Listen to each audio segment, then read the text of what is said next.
ស្ដីអ្នកទាំងអស់គ្នានៅក្នុងវីដេអូនេះយើងនឹងនិយាយអំពី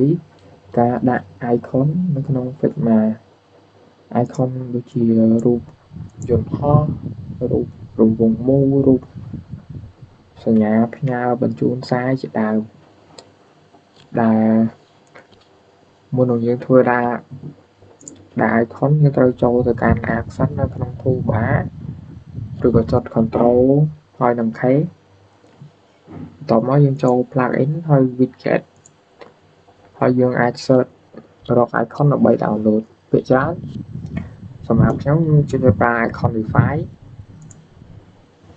យើងអាច search ឈ្មោះ icon plugin ដែលយើងចង់ប្រើដើម្បីបញ្ចូល icon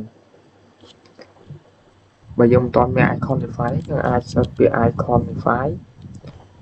បន្ទាប់មកធ្វើការ download បាន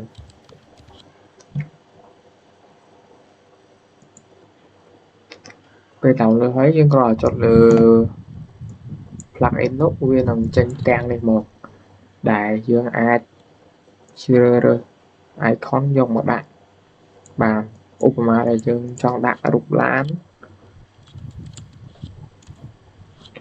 វានឹងមានរូបឡានឲ្យយើងបន្ទាប់មកយើងអាចបញ្ចូលវាជា frame ឬក៏បញ្ចូលវាជា component